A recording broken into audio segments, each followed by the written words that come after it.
नमस्कार,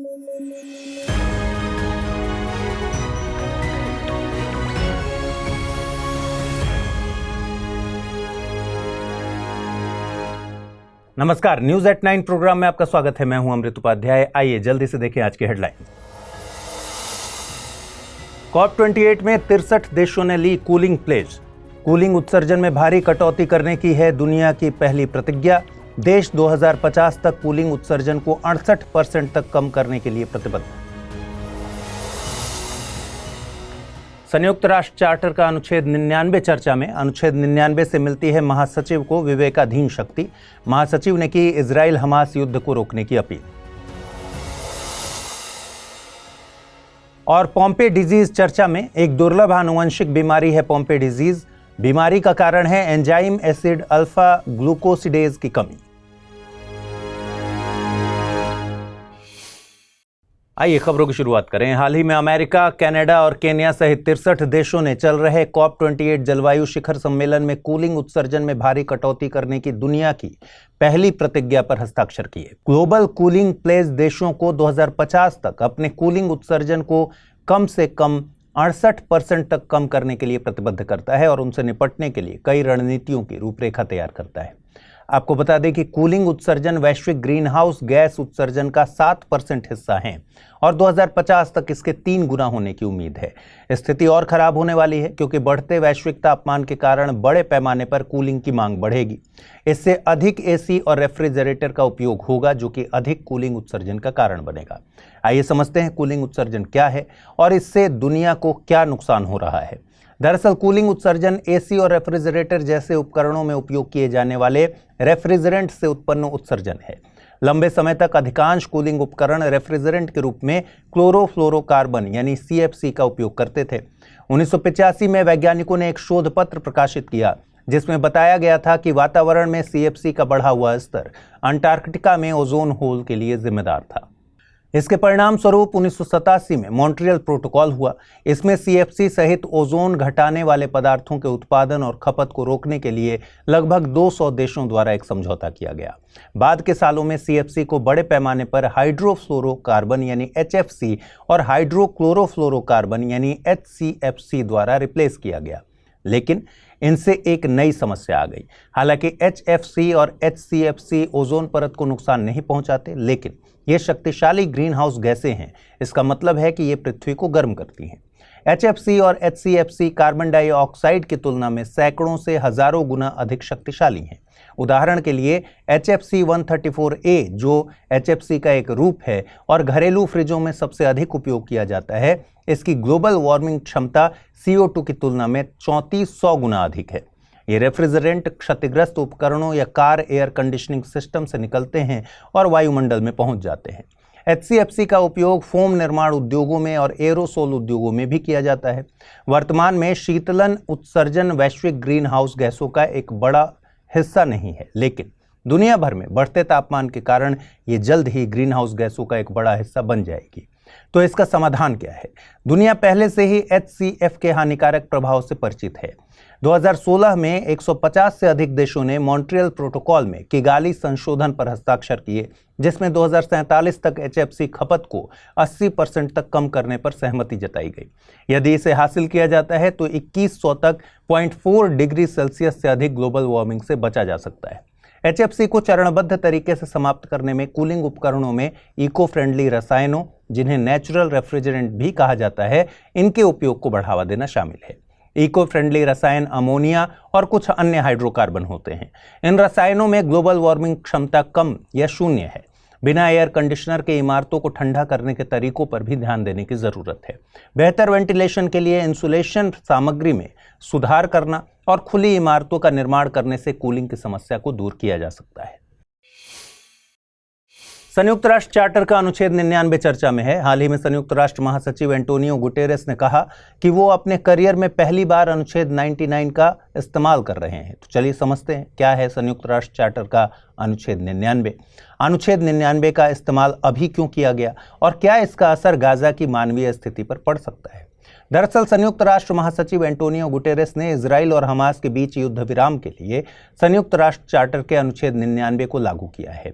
Antonio Guterres ने कहा कि हमास के खिलाफ इजराइल के सैन्य अभियान शुरू होने के बाद से 15,000 से अधिक लोग मारे गए हैं, जिनमें लगभग 40% बच्चे हैं। इजराइल रक्षा बलों द्वारा लगातार बमबारी के कारण स्वास्थ्य देखभाल प्रणाली नष्ट हो गई है, मानवीय राहत पहुंचाने में कठिनाइयां आ रही हैं और विस्थापन के जटिल मुद्दे देखने को मिल रहे हैं। गुटेरेस ने संयुक्त राष्ट्र सुरक्षा परिषद यानी यूएनएससी के अध्यक्ष को संबोधित करते हुए मानवीय युद्ध विराम लागू करने की अपील की, ताकि नागरिक आबादी को अधिक नुकसान से बचाया जा सके। आइए अब समझते हैं कि संयुक्त राष्ट्र चार्टर का अनुच्छेद 99 क्या है। देखिए, संयुक्त राष्ट्र चार्टर संयुक्त राष्ट्र का संविधान है। इस चार्टर के द्वारा दी गई शक्तियों के आधार पर संयुक्त राष्ट्र विभिन्न प्रकार के मुद्दों पर कार्रवाई कर सकता है। चार्टर को एक अंतर्राष्ट्रीय संधि माना जाता है, जिसका मतलब है कि संयुक्त राष्ट्र के सदस्य देश इससे बंधे हुए हैं। हालांकि व्यवहार में ऐसा कम होता है, जिसे करने के लिए सदस्य देशों को बाध्य किया जा सके। संयुक्त राष्ट्र चार्टर के अनुच्छेद 99 में कहा गया है कि महासचिव किसी भी मामले को सुरक्षा परिषद के ध्यान में ला सकता है जो उनकी राय में अंतर्राष्ट्रीय शांति और सुरक्षा के लिए खतरा हो। अनुच्छेद 99 को महासचिव की विवेकाधीन शक्ति के रूप में देखा जाता है। संयुक्त राष्ट्र के अनुसार यदि महासचिव अनुच्छेद 99 के तहत परिषद के ध्यान में कोई मामला लाता है, तो सुरक्षा परिषद के अध्यक्ष का दायित्व है कि वह परिषद की बैठक बुलाए। आपको बता दें कि यूएनएससी में 5 स्थायी सदस्य शामिल हैं। ये हैं संयुक्त राज्य अमेरिका, यूनाइटेड किंगडम, फ्रांस, चीन और रूस। इसके साथ ही एक तय समय के लिए 10 गैर स्थायी सदस्य भी यूएनएससी में शामिल होते हैं। अध्यक्ष पद बारी बारी से इन 15 देशों में से सबको 1 महीने के लिए मिलता है। फिलहाल दिसंबर 2023 के लिए अध्यक्ष पद दक्षिण अमेरिकी देश इक्वाडोर के पास है। यूएनएससी में अगर किसी प्रस्ताव को पारित करना है तो प्रस्ताव के पक्ष में कम से कम 9 वोटों की आवश्यकता होती है। इसके साथ ही यह भी देखा जाता है कि 5 स्थायी सदस्यों द्वारा कोई वीटो नहीं किया गया हो।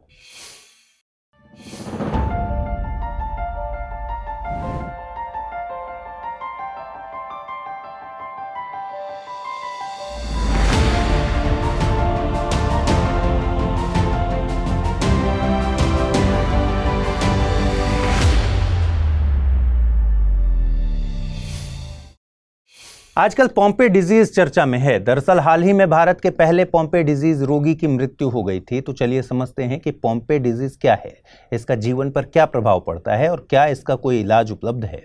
पॉम्पे डिजीज को ग्लाइकोजेन स्टोरेज डिजीज टाइप 2 के रूप में भी जाना जाता है।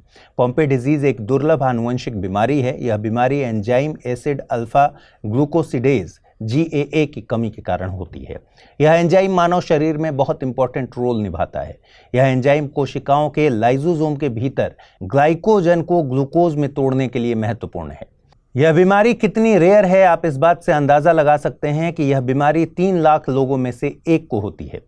चलिए समझते हैं कि पॉम्पे डिजीज किसी व्यक्ति को कैसे प्रभावित करता है। मांसपेशियों की कमजोरी पॉम्पे डिजीज की एक प्राथमिक विशेषता है। यह कंकाल और मांसपेशियों दोनों को प्रभावित करता है, जिससे गतिशीलता और दैनिक गतिविधियों में दिक्कत आती है। श्वसन मांसपेशियों में कमजोरी के कारण सांस लेने में कठिनाई हो सकती है, खासकर शारीरिक परिश्रम के दौरान या लेटते समय। इस बीमारी से पीड़ित बच्चों को बैठने, रेंगने और चलने जैसे काम करने में देरी का अनुभव हो सकता है। पॉम्पे डिजीज का हड्डियों पर अपक्षयी प्रभाव है। लंबे समय तक मांसपेशियों की कमजोरी और कम गतिशीलता हड्डियों पर अपक्षयी प्रभाव डाल सकती हैं, जिससे जोड़ों में सिकुड़न और हड्डियां डिफॉर्म हो सकती हैं। पॉम्पे डिजीज से श्वसन संबंधी जटिलताएं आती हैं। डायाफ्राम सहित श्वसन की मांसपेशियों के कमजोर होने से शरीर पर बुरा प्रभाव पड़ता है। मरीजों को सांस की तकलीफ, सांस से रिलेटेड संक्रमण और गंभीर मामलों में श्वसन विफलता का भी अनुभव हो सकता है। पॉम्पे डिजीज से हृदय संबंधी जटिलताएं भी होती हैं। कुछ मामलों में पॉम्पे डिजीज हृदय की मांसपेशियों को प्रभावित कर सकती है, जिससे जटिलताएं पैदा हो सकती हैं। दिल की धड़कन, थकान और सीने में दर्द जैसे लक्षण दिख सकते हैं। इसके साथ ही पॉम्पे डिजीज हाइपरट्रॉफिक कार्डियोमायोपैथी का कारण बन सकती है। हाइपरट्रॉफिक कार्डियोमायोपैथी का मतलब है हृदय की मांसपेशियों की दीवारों का मोटा होना, इससे हृदय की कार्यप्रणाली खराब हो सकती है। कुल मिलाकर पोम्पे डिजीज होने से मरीजों को मांसपेशियों की कमजोरी और श्वसन सीमाओं के कारण दैनिक गतिविधियों को स्वतंत्र रूप से करने में चुनौतियों का सामना करना पड़ता है और मरीजों के लिए व्हीलचेयर और श्वसन सहायता उपकरण जैसे सहायक उपकरण आवश्यक हो जाते हैं। अब सवाल यह है कि पोम्पे डिजीज का डायग्नोज कैसे किया जाता है। पोम्पे डिजीज को डायग्नोज करने में बहुआयामी दृष्टिकोण शामिल है। इसके डायग्नोज में कमी वाले एंजाइम एसिड अल्फा ग्लूकोसिडेज की गतिविधि को मापने के लिए एंजाइम का परीक्षण किया जाता है। आनुवंशिक परीक्षण जिम्मेदार GAA जीन में उत्परिवर्तन की पहचान करता है। एंजाइम परीक्षण अक्सर रक्त या त्वचा कोशिकाओं पर किया जाता है। ये टेस्ट GAA की कमी के बारे में महत्वपूर्ण जानकारी प्रदान करता है, जिससे समय पर मरीजों का इलाज और प्रबंधन करने में मदद मिलती है।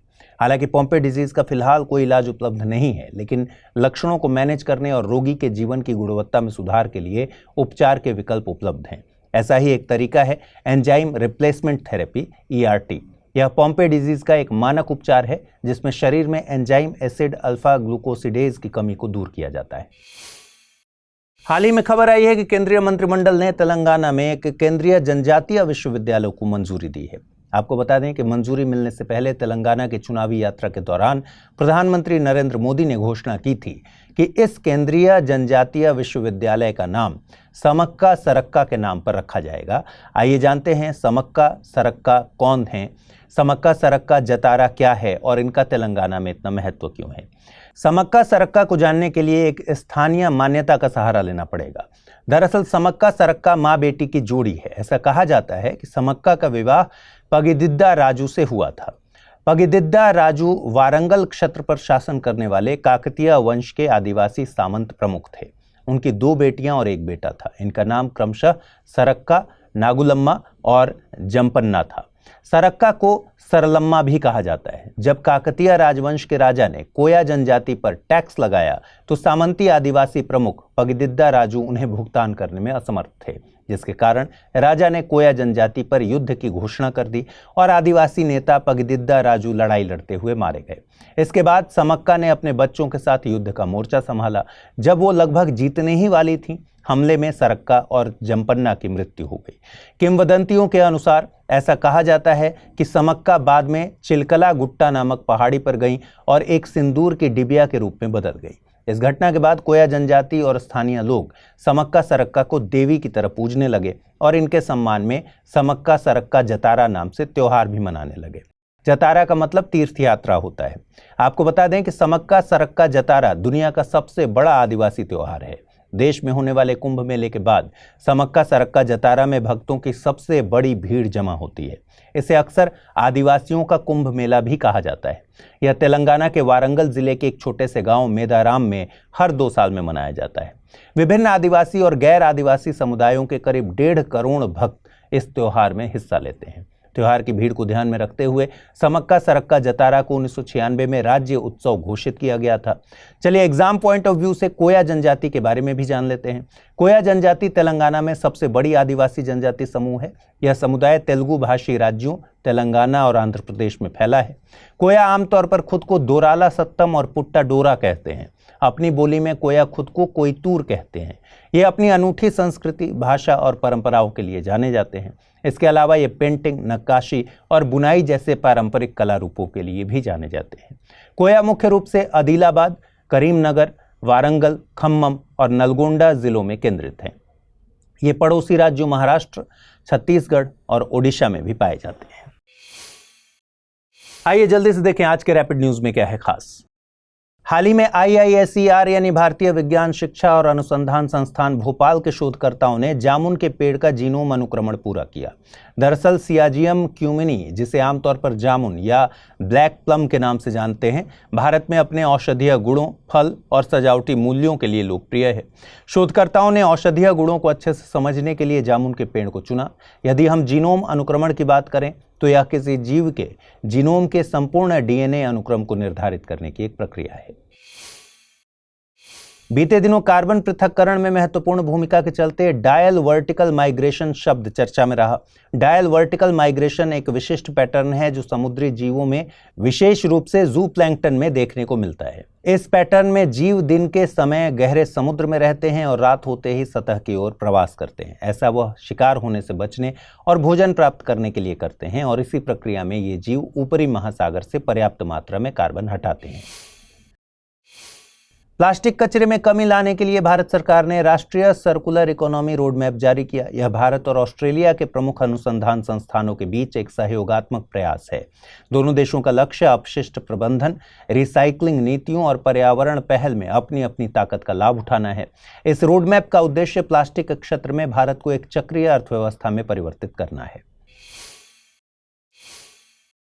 हाल ही में प्रधानमंत्री नरेंद्र मोदी ने नई दिल्ली में लाल किले पर आयोजित होने वाले पहले भारतीय कला, वास्तुकला और डिजाइन द्विवार्षिक सम्मेलन 2023 का उद्घाटन किया। इस सम्मेलन का आयोजन देश में एक प्रमुख वैश्विक सांस्कृतिक पहल को विकसित करने के दृष्टिकोण से किया जा रहा है। इसके साथ ही प्रधानमंत्री ने आत्मनिर्भर भारत डिजाइन केंद्र और विद्यार्थी सम्मानित महोत्सव का भी उद्घाटन किया। भारत ने पापुआ न्यू गिनी को $10 लाख की सहायता राशि देने की घोषणा की है। दरअसल पापुआ न्यू गिनी में माउंट उलाउन में ज्वालामुखी फटने के बाद से स्थानीय स्तर पर काफी नुकसान हुआ था।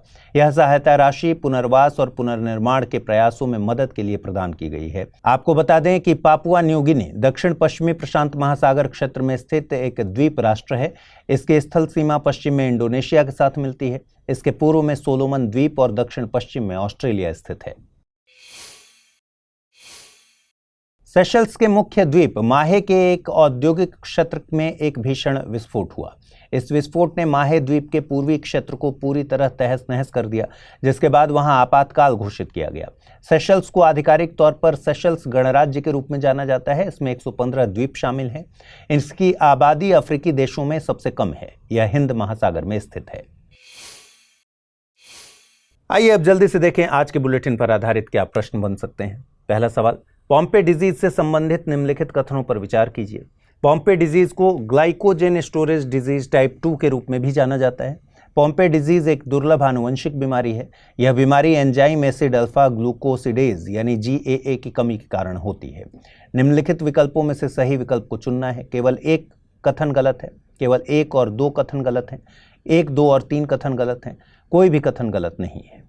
अगला प्रश्न है, समक्का सरक्का जतारा का संबंध भारत के किस राज्य से है? तेलंगाना, राजस्थान, महाराष्ट्र या फिर केरल? आइए देखें पिछले बुलेटिन में मैंने आपसे क्या प्रश्न पूछे थे, उनके सही जवाब क्या है। पहला सवाल था, खबरों में रहा JT60SA संबंधित है सौर ऊर्जा, नाभिकीय ऊर्जा, तापीय ऊर्जा या फिर जल विद्युत, और सही जवाब है ऑप्शन बी, नाभिकीय ऊर्जा। अगला प्रश्न था, कोलंबो सिक्योरिटी कॉन्क्लेव में निम्नलिखित में से कौन सा देश शामिल नहीं है? भारत, मालदीव, मॉरिशस या फिर फिलीपींस? सही जवाब है ऑप्शन डी, फिलीपींस। तो आज इस बुलेटिन में इतना ही। कल रात 9 बजे आपसे मुलाकात होगी पूरे हफ्ते के खबरों के कंपाइलेशन के साथ। अपना ख्याल रखिए, ठीक से पढ़ाई कीजिए। अगर आप इस बुलेटिन की PDF चाहते हैं तो अमृत उपाध्याय 007 टेलीग्राम चैनल है जिस पर इसकी PDF रोजाना मिलती है। और आज पूछे गए सवालों का जवाब जरूर कमेंट बॉक्स में दीजिएगा। नमस्कार।